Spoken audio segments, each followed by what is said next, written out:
మీరు మాత్రమే ఓ ఇద్దరితోనే ఎందుకు వచ్చారు? ముఖ్యమైన వారు, అర్ధభాగం ఇచ్చిన వారు ఎందుకు రాలేదు? సమాధానం చెప్పగలిగితే చెప్పండి, లేకపోతే పోటీ నుంచి తప్పుకోండి.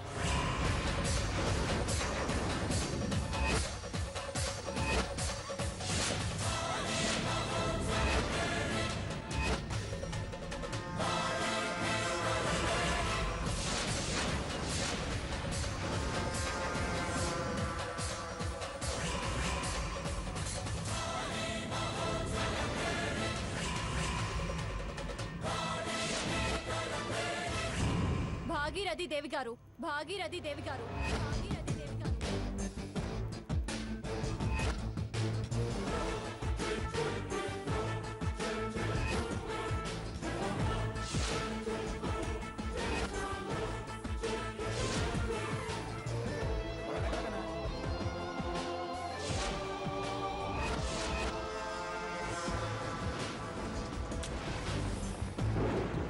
ఇది ఎప్పుడు వచ్చింది ఇక్కడికి?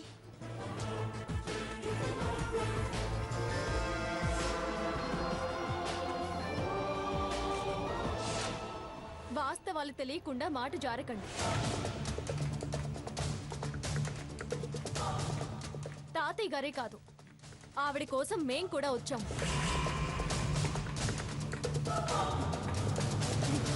వేరే ముఖ్యమైన పనుండి మా అత్తయ్య గారు, మామయ్య గారు వెళ్లారు. వెళ్ళిన పనైతే వాళ్ళు రావచ్చు. విచారించకుండా మాట్లాడడం చాలా తప్పు.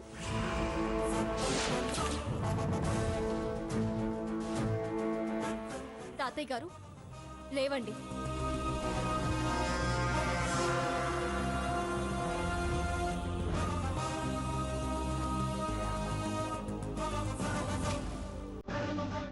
లేవండి తాతయ్య, లేవండి.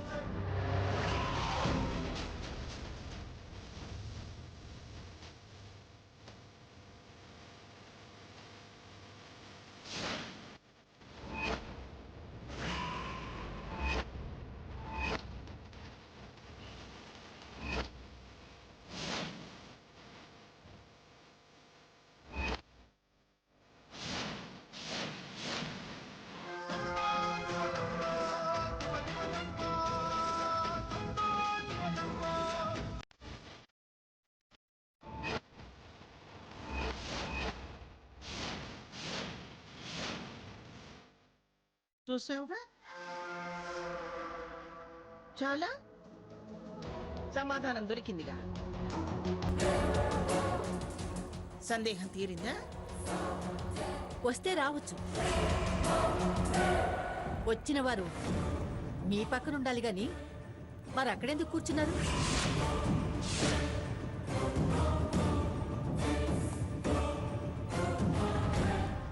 అలా వెనకాల కూర్చోవలసిన అవసరం ఏమొచ్చింది?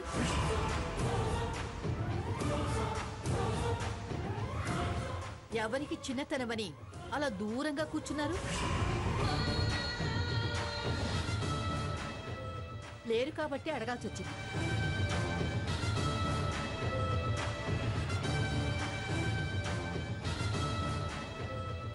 మీరు వద్దన్నారా లేక రావద్దనుకున్నారా? అక్కడికి వచ్చే సమాధానం చెప్తాం.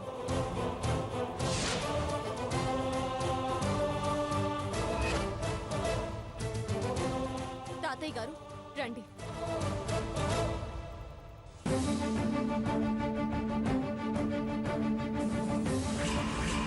అక్కడికి వచ్చే సమాధానం చెప్తాం.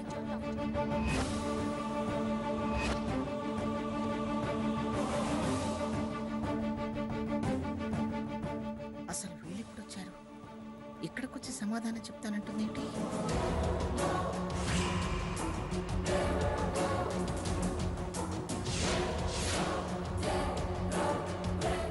అందరికీ నమస్కారం. తాతయ్య గారు మీరు కూర్చోండి. చూడండి, ఇక్కడ కూర్చుంటే జనం కనిపిస్తారు. అదే జనంలో కూర్చుంటే వేడుక చూడగలుగుతాము. ఏ వేడుకైనా ఎదురుగా ఉండి చూస్తేనే ఆనందం. పైగా ఇక్కడ కూర్చుంటే అక్కడి వాళ్ళ స్పందన తెలియదు.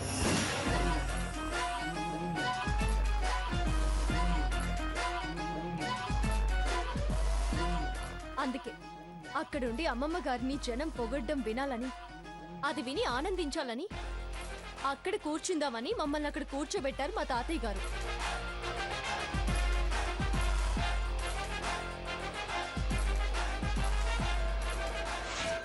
పర్వాలేదు, బాగానే సమాధానం చెప్తుంది. ఎంతైనా సీత మాటకారి. విన్నావుగా, అది వాళ్ళ ఉద్దేశం.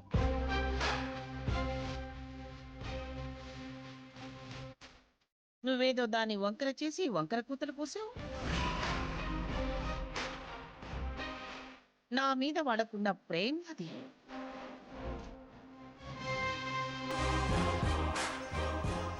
ఎలాగూ అవార్డు నాదే అవుతుందన్న విషయాన్ని గ్రహించి గెలవలేక నన్ను పలచన చేద్దాం అనుకున్నాం, అంతేగా? వీడు నా మనవడే. వీడు నా కొడుకు, ఆనందకి పెద్ద కొడుకు. ఈ అమ్మాయి నా మనవడని మీరు పబ్లిక్కి పరిచయం చేసుకున్న ఈ అబ్బాయి భార్య కదూ?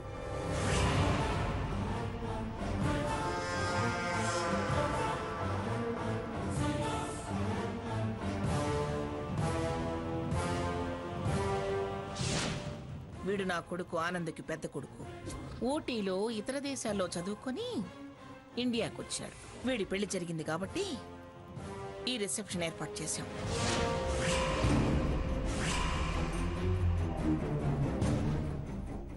ఆ విషయం నీకు ఇప్పుడు అనవసరం. వాడు సమాజానికి పరిచయం లేడు కనుక పరిచయం చేయాల్సి వచ్చింది.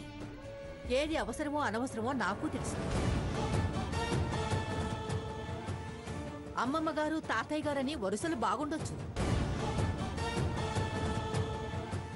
మీతో వారి సఖ్యత బాగుండొచ్చు. కానీ మన గురించి, మన అని జనం అనుకునే వారికి ఎలాంటి అభిప్రాయం ఉందో తెలియాలిగా. ఆ విషయం నిబంధనల్లో లేదుగా. ఇంట గెలిచి బయట గెలిచిన మహిళే మహిళారత్నం. మన మంచితనాన్ని గురించి వాళ్ళు మాట్లాడాలి. ఆహా, అయితే నా గురించి మాట్లాడటానికి నా మనవడు సాకేత్ చాలు.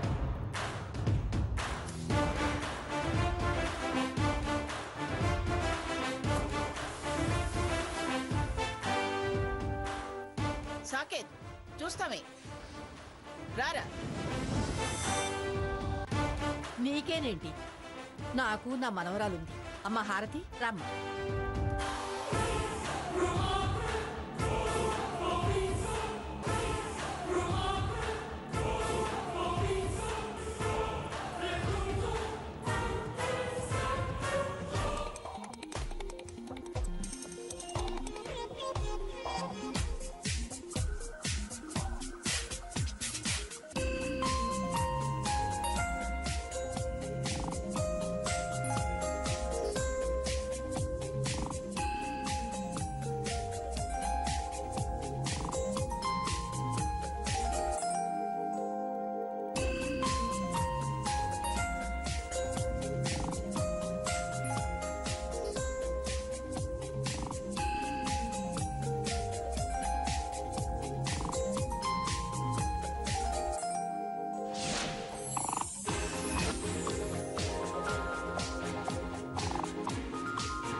మన పెంపకాల్లో పెరిగిన నా మనవరాలు, మీ మనవడు, భర్త, కొడుకు కాదు చెప్పాల్సింది. పరా ఇంటి నుంచి మనింటికి వచ్చిన వాళ్ళు మన గురించి చెప్పాలి.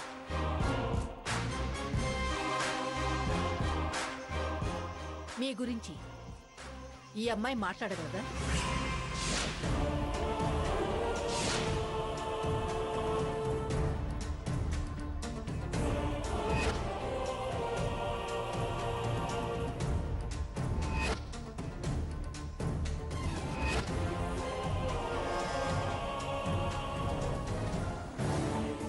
ఇది కావాలనే సీతని మాట్లాడమంటుంది.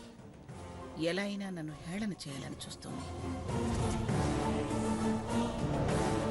ఎందుకు మాట్లాడాలి?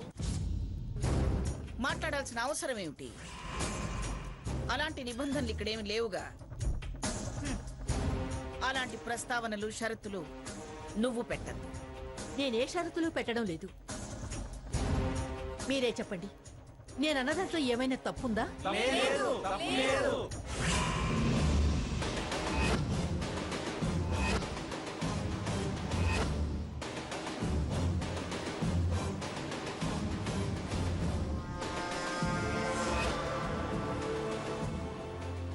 మాట్లాడడం వల్ల మనకే మంచిది. పబ్లిక్లో మన గౌరవం పెరుగుతుంది. మనం ఎంత ప్రేమానురాగాలున్న మనుషులమో, మనం ఎంత గొప్పగా మానవతా సంబంధాలను కొనసాగిస్తున్నామో అందరికీ తెలుస్తుంది.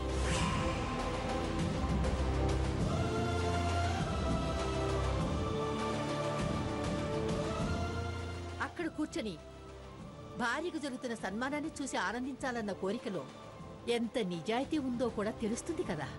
గెలవలేక మడత పేచీలు పెట్టాలని చూడద్దు. అలాంటివేమైనా ఉంటే నిర్వాహకులు చెప్తారు. నువ్వెందుకో అనవసరమైన లేవదీస్తావు.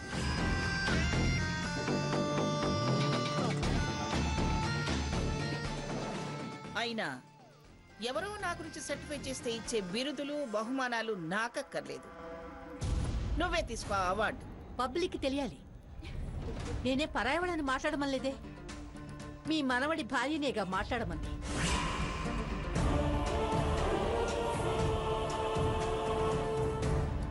అమ్మాయి, వీరి గురించి, వీరి గుణగణాల గురించి, స్వభావ స్వరూపాల గురించి అందరికీ అర్థమయ్యేలా చెప్పు.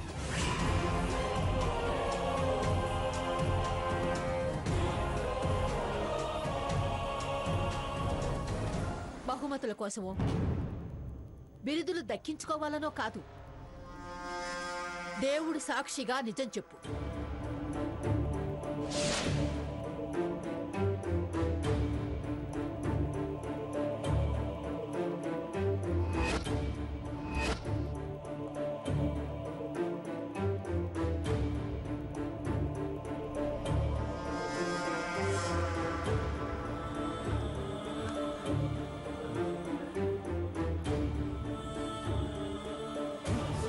దీనికి మాట్లాడే అవకాశం ఇచ్చింది, ఇక రెచ్చిపోతుంది. విలవని పేరంటానికి రావటం గాక మైక్ అందుకుంది. నా మీద కసంతా వెళ్ళకక్కుతుంది. అసలు రాకపోతే ఏదో ఒకటి చెప్పి దీని నోరు ముయించేదాన్ని. మేమొచ్చాము అని లేచింది. ఛ! మరొకసారి మీ అందరికీ నమస్కారం. అకాడమీ వారి ఎంపికలో అమ్మమ్మ గారికి స్థానం దొరకడం నిజంగానే మా అదృష్టం. మీరు రావటం నా దురదృష్టం.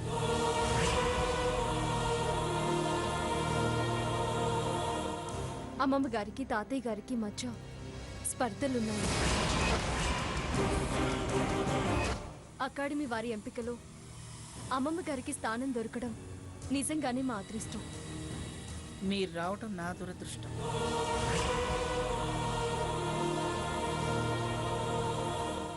అమ్మమ్మ గారికి, తాతయ్య గారికి మధ్య స్పర్ధలున్నాయి.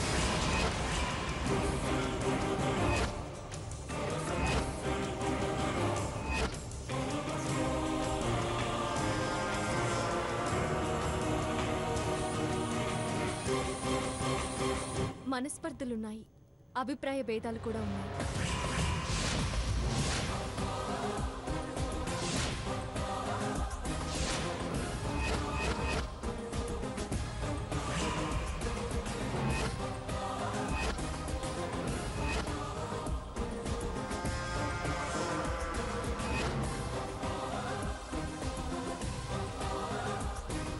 ద్వేషభావాలు కూడా ఉన్నాయి.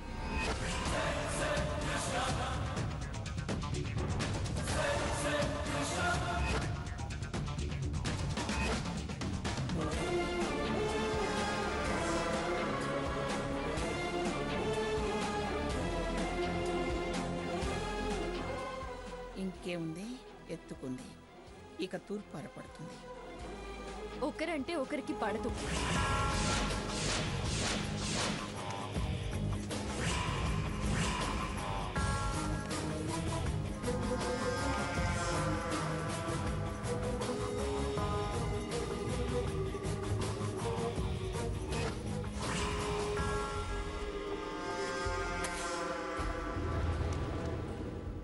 ఏమన్నా అభిప్రాయం ఉన్నట్టుంది పాపం భాగీరథి దేవి గారికి.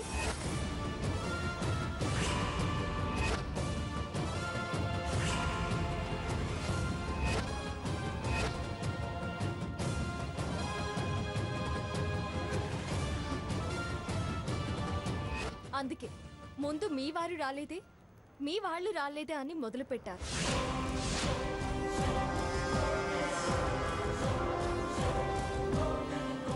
మేమున్నామనేసరికి అక్కడెందుకున్నారని మరొక ప్రశ్న వేశారు. దానికి సమాధానం చెప్తే మీ అభిప్రాయం చెప్పాలి అంటూ మెలికి పెట్టారు. రాలేదే, మీ వాళ్ళు రాలేదే అని మొదలుపెట్టారు. మేమున్నామనేసరికి అక్కడెందుకున్నారని మరొక ప్రశ్న వేశారు. దానికి సమాధానం చెప్తే మీ అభిప్రాయం చెప్పాలి అంటూ మెలికి పెట్టారు.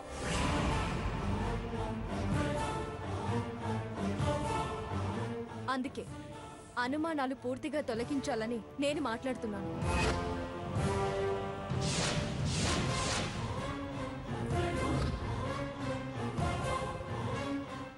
ఎవరో ఏదో అన్నారని ఆత్మస్థైర్యం ఉన్న వాళ్ళెవరూ చిన్నబుచ్చుకోరు.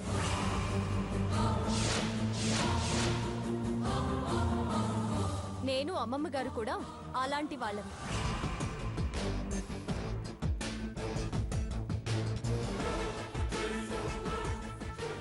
నన్ను దైవ సాక్షిగా మాట్లాడమన్నారు. ఎవరి మీద వాళ్ళకి విశ్వాసం ఉన్న వాళ్ళు ఎవరైనా సరే ఆత్మసాక్షిగా మాట్లాడతారు. అందుకే నా మనస్సాక్షిగా అక్షర సత్యాలే కాని అసత్యాలు మాట్లాడను.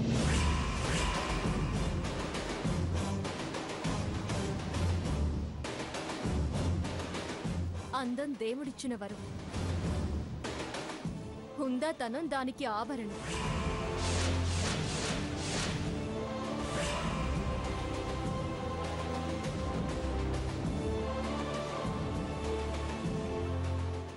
దాన్ని కాపాడుకోవడం గొప్పతనం.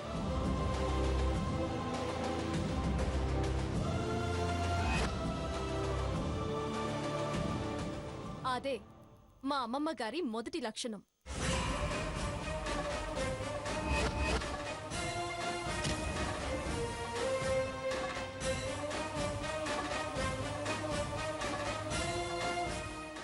ఆలోచించగలిగే వాళ్లే వాదనకు దిగుతారు.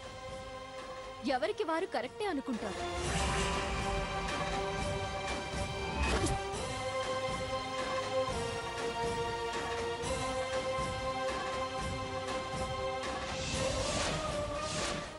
చర్చ జరుగుతుంది, సర్దుబాటు అవుతుంది.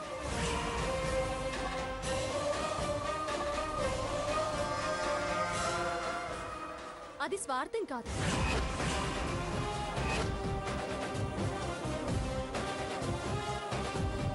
హుందాతనాన్ని కొందరు అహంకారం, పొగరు, గర్వం, తలబిరుసు అని అనుకుంటారు. అమ్మమ్మ గారిని చాలా మంది అలాగే అనుకుంటారు. అది గెలవలేనితనం. గెలవగలిగే ధైర్యం ఉన్న వాళ్ళు ఎవరు అలా మాట్లాడరు.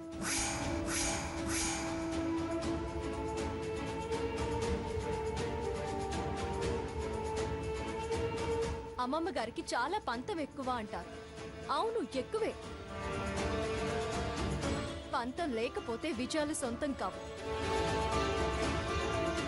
రోషం, పౌరుషం ఉంటేనే ఒక లక్ష్యం ఏర్పడుతుంది. ఎదగాలన్న కోరిక అదే బలాన్నిచ్చి గమ్యాన్ని చేరుస్తుంది.